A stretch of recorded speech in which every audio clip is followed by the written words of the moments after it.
del mensaje de hoy es edificar tu vida sobre la piedra fundamental que es Jesús, congregándote. Congregándote. Hebreos 10:25 podemos leer: no dejemos de congregarnos como acostumbran a hacerlo algunos, sino animémonos unos a otros, y con mayor razón ahora que vemos que aquel día se acerca. Pero también vamos a leer lo que Pablo le escribe a los Corintios, y venimos leyendo en las dos anteriores, Corintios capítulo 3, versos 10 y 11, en donde Pablo dice: según la gracia que Dios me ha dado, yo como maestro constructor eché los cimientos y otro construye sobre ellos. Pero cada uno tenga cuidado de cómo construye, porque nadie puede poner un fundamento diferente del que ya está puesto, que es Jesucristo. Amén. Y este día, entonces, continuamos estudiando la forma de cómo edificar nuestra vida cristiana sobre el buen fundamento, ese fundamento que ya ha sido puesto en nosotros, ese fundamento que es Jesucristo. Este día vamos a estudiar en la palabra de Dios cuáles son las razones por las cuales vos, como cristiano, y todo cristiano debe formar parte de una iglesia y congregarse con constancia y de sujetarse a ella. Pero cada uno tenga cuidado de cómo construye, dice Pablo. Yo les puedo, todos los cultos, tratar de edificarlos, de que ustedes tengan el cimiento, pero de ustedes depende cómo edificar sobre ese cimiento. Y la Biblia nos dice que tengamos cuidado de cómo lo hacemos. O sea, esto significa que no se puede hacer como se nos antoje o como nos parezca, o como pensamos que quizás es, sino que debemos construir como Jesús lo pide. ¿Amén? Muchas personas dicen: no es necesario congregarse para ser cristiano. ¿Has escuchado eso? Sí, claro que lo has escuchado. Y seguramente has escuchado también: yo me sujeto a lo que Dios dice, no a lo que dicen los hombres. Eso también lo he escuchado. Y están los que razonan: ¿para qué congregarme en una iglesia si Dios está en todos lados? Y a simple vista, ¿sabes, mi hermano? Estos dichos y razonamientos parecen lógicos. Así, a la ligera, podemos decir: sí, son lógicos, tienen cierta lógica. Pero muchas de las artimañas del enemigo se van a venir sobre tu vida pensando a veces con esa lógica. Y muchas personas dicen eso, dicen estas frases, tienen estos pensamientos. O quizás vos mismo lo has pensado o lo has dicho en alguna ocasión. Espero que no. Pero si lo dijiste, Dios te perdona, no te preocupes. Hoy vas a salir con otro pensamiento. Aquí lo importante no es lo que vos pensés o qué lógica le quieras poner a la situación.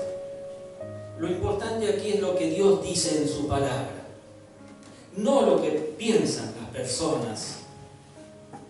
Y es una realidad que para ser salvos no necesitamos primero formar parte de una iglesia. No es necesario que vos primero vayas y formes parte de una iglesia y luego seas salvo. Vos podés ser salvo aquí, en tu casa, en la calle, en el trabajo. Pues para ser salvo lo que necesitamos es recibir a Cristo por la fe, recibirlo como Señor, recibirlo como Salvador de nuestra vida. Pero sí, para vivir la vida cristiana, sí necesitas congregarte. Y muchas personas tienen este razonamiento. ¿Para qué congregarse en una iglesia si Dios está en todo lugar? Y yo puedo hablar con Dios desde mi casa. ¿Sabes? Este modo de pensar lamentablemente es algo de lo que aún nos ha dejado la pandemia. Estos casi 2 años que estuvimos encerrados casi en casa, en donde no podíamos congregarnos como iglesia, hace de que muchas veces el diablo ponga este razonamiento en aquellos. Yo lo hacía lo mismo en mi casa, ¿para qué voy a congregarme? Voy a seguir en mi casa. Y verdaderamente este razonamiento a simple vista también parece lógico. Dios está en todo lugar. Y muchas personas dicen y hacen así.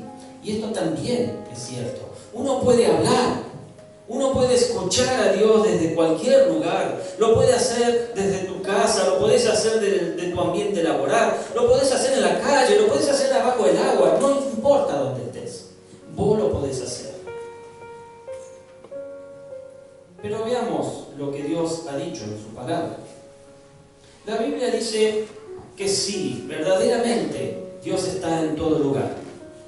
Él es omnipresente.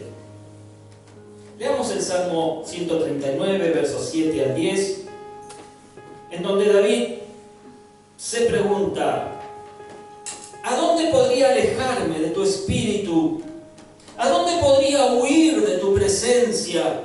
Si subiera al cielo, allí estás tú. Si tendiera mi lecho en el fondo del abismo, también estás allí. Si me elevara sobre las alas del alba o me estableciera en los extremos del mar, aún allí tu mano me guiaría, me sostendría tu mano derecha. Y esta es una verdad. Este es uno de los atributos de nuestro Dios. Él está en todo lugar. Él es omnipresente. Está en todo lugar en donde vos te encuentres. Pero también veamos en la Biblia que Dios, a pesar de que está en todo lugar, siempre ha establecido lugares específicos donde su pueblo debía ir a adorar. Y en el Antiguo Testamento vemos que Dios iba a dejar establecido un lugar para que se le adore, para que se le celebre. Allí en Deuteronomio capítulo 12, versos 4 y 7, no harán lo mismo con el Señor su Dios, sino que irán y lo buscarán en el lugar donde, de entre todas las tribus de ustedes, Él decida habitar.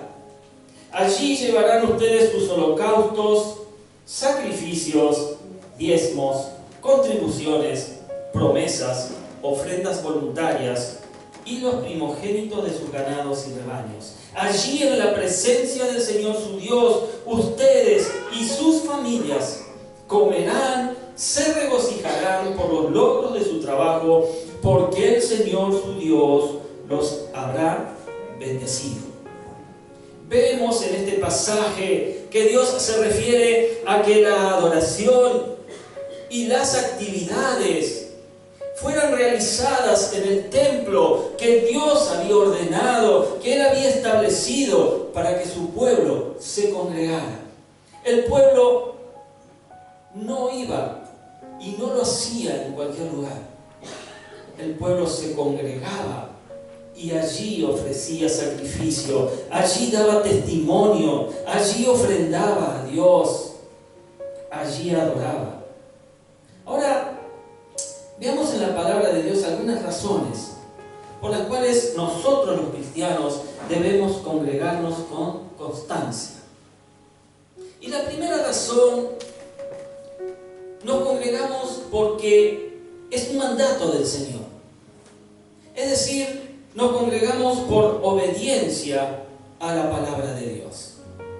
Lo hemos leído al comienzo de este pasaje, allí en el libro de Hebreos. No dejemos de congregarnos como acostumbran hacerlo algunos, sino animémonos unos a otros, y con mayor razón ahora que vemos que aquel día se acerca. Animémonos unos a otros. En esta semana, mi hermano, mi hermana, ¿te has encontrado con alguno que se está congregando? Amén. ¿Lo animaste a volver? Amén. ¿Lo animaste a congregarte? Las células animan a sus integrantes a congregarse. Es importante. Es importante que el cuerpo cuide del cuerpo. Es importante que el cuerpo anime al cuerpo. Es importante que el cuerpo exhorte al cuerpo. Y el cuerpo son ustedes, mis amados. Somos nosotros, la iglesia. Y hay mucha gente que no se congrega aquí y en todos lados. Porque nosotros vemos esta congregación. Pero en la reunión de pastores se escucha siempre que la gente está reacia a congregarse. ¿El cuerpo qué hace? Muchas veces no hace nada. Yo me ocupo de lo mío y el otro que se ocupe de lo suyo. Si no viene, bueno, allá es. Y esto no es así. No debe ser así. Vos, mi hermano, tenés que animar, alentar, exhortar si es necesario con amor a aquel que no se congrega. Forzarlo a entrar. Amén. Animémonos unos a otros. ¿Sí? Más cuando vemos que el día se acerca. Segunda razón, nos congregamos porque nuestro Señor Jesús nos dio el ejemplo. Allí en el Evangelio de Lucas, capítulo 4, verso 16, dice que Jesús fue a Nazaret, donde se había criado, y un sábado entró en la sinagoga, como era de costumbre, como era su costumbre hacerlo. Se levantó para hacer la lectura. El detalle de Lucas de mencionar cómo era su costumbre nos habla de que Jesús se congregaba. Él se congregaba. A veces tenemos la idea de que Jesús era un nómade que andaba siempre en la calle, en el desierto. Pero a la luz de lo que nos dice la Biblia, era su costumbre congregarse. El ejemplo de Jesús, una vez más, mi amada iglesia, se tiene que aplicar a nuestra vida. Tercera razón, nos congregamos porque la fe viene por el oír la palabra de Dios. Es decir, nos congregamos para crecer en fe. Allí en Romanos 10:17 Pablo dice: así que la fe viene como resultado de oír el mensaje, y el mensaje que se oye es la palabra de Cristo. ¿Y qué mejor lugar, mi amado, que venir a la casa del Señor a escuchar lo que Dios tiene para vos? Y aquí nuevamente pueden aparecer los que dicen que como la palabra se puede hoy en día escuchar en cualquier red social, no es necesario congregarme. Prendo mi computadora, enciendo mi celular y busco, y allí tengo para llenarme. Y sabes, ese es otro engaño del enemigo.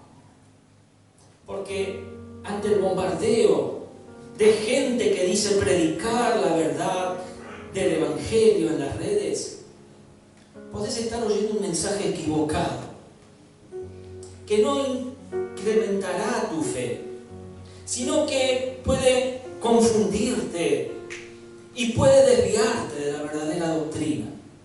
Y ojo, que yo no estoy diciendo que no hagan esto. Hay muy buenos mensajes y predicadores en las redes. Pero también hay mucho bombardeo de gente que dice cosas que no tienen nada que ver con la doctrina verdadera.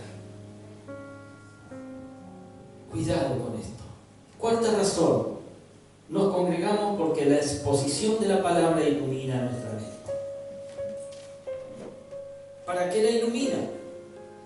La ilumina para tomar decisiones sabias, para que vos tomes decisiones sabias y para corregir nuestra vida.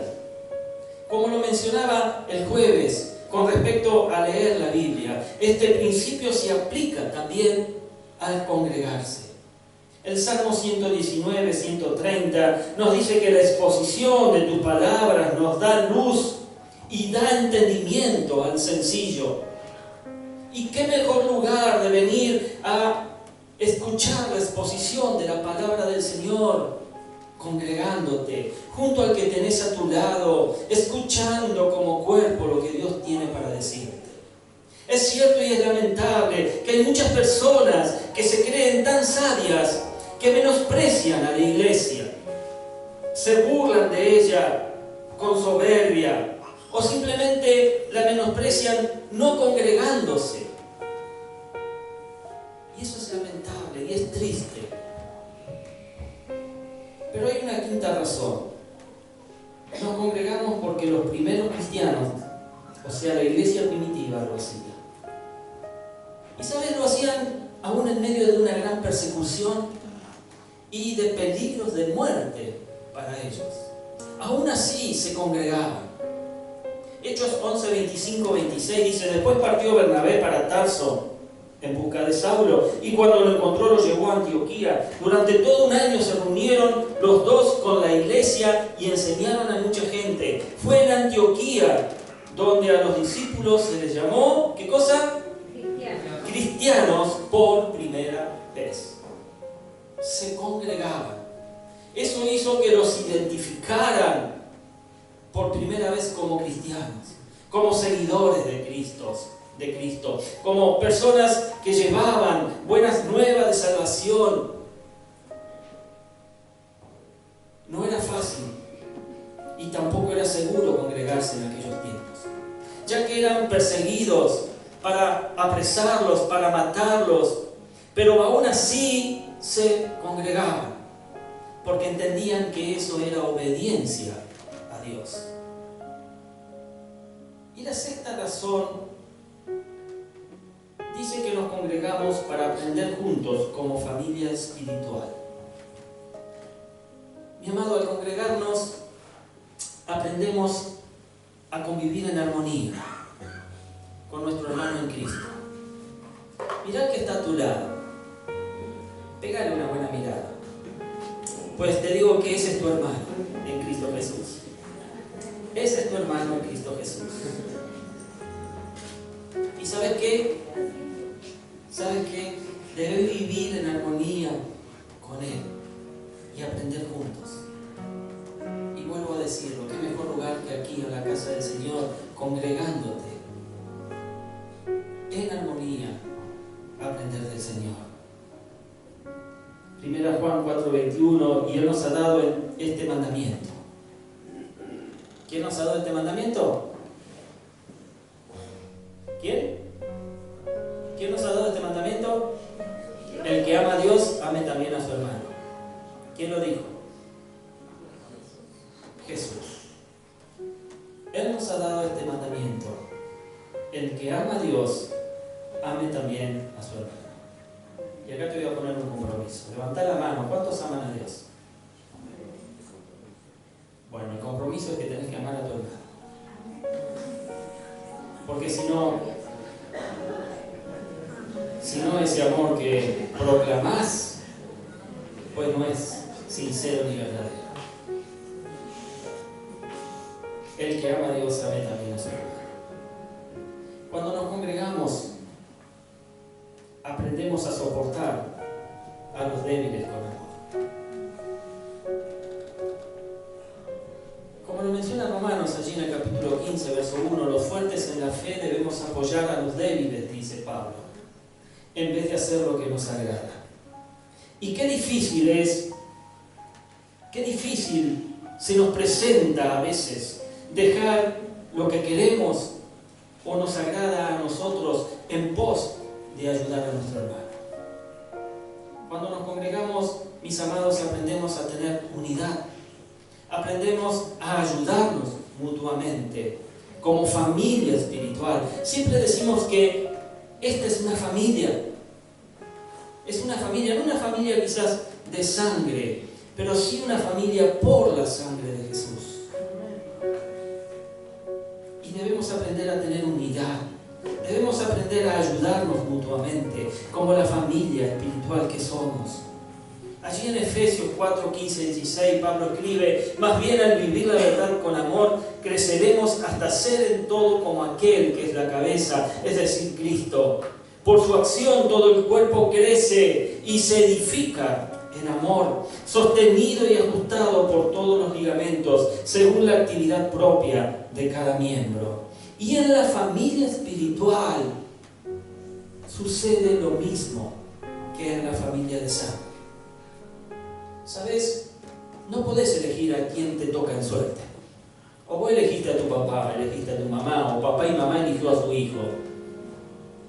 O elegiste a tu nuera, o a tu yerno, a tu primo, a tu suegra. No. Es lo que te tocó en suerte.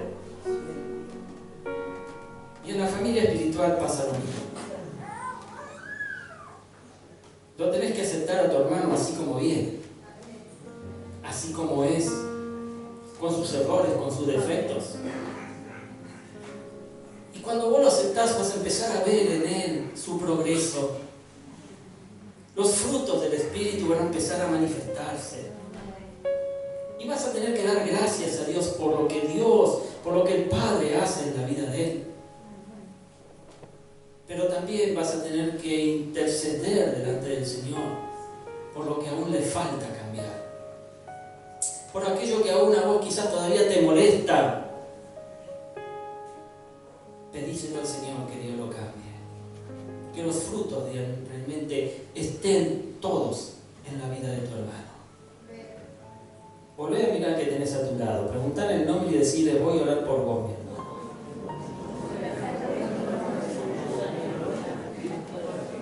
Lo tenés que amar. Lo tenés que amar. Yo sé que a veces no es fácil, ¿sí? Pero lo tenés que amar. Tenés que sostenerlo. Tenés que ayudarlo. Ayudarlo en todo lo que puedas. Preguntarle qué necesita. Presentarte como un servil y decirle: ¿en qué te puedo servir? ¿Qué necesitas? ¿Qué puedo hacer por vos?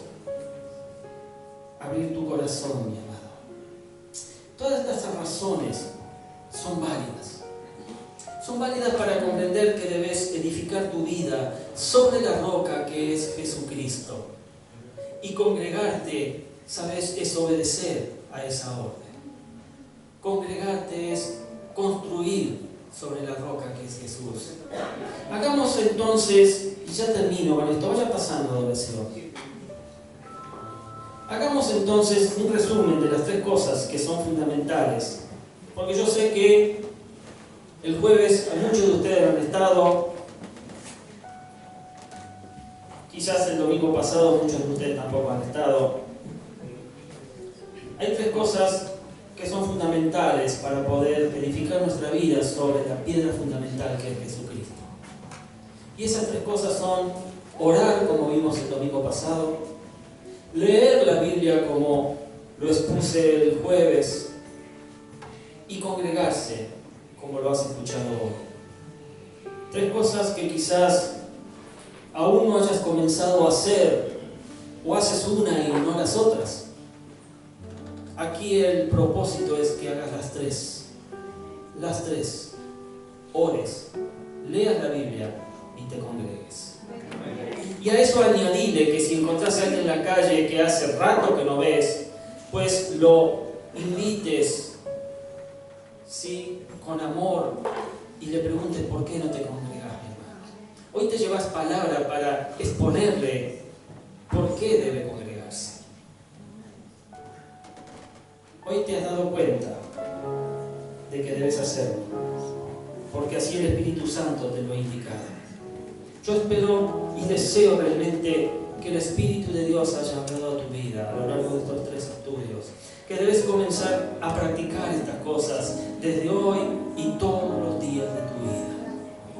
Te aseguro, mi amado, mi amada, que edificar nuestra vida en estas tres cosas sobre la roca que es Jesucristo es la forma segura de crecer y prosperar en todo. Amén.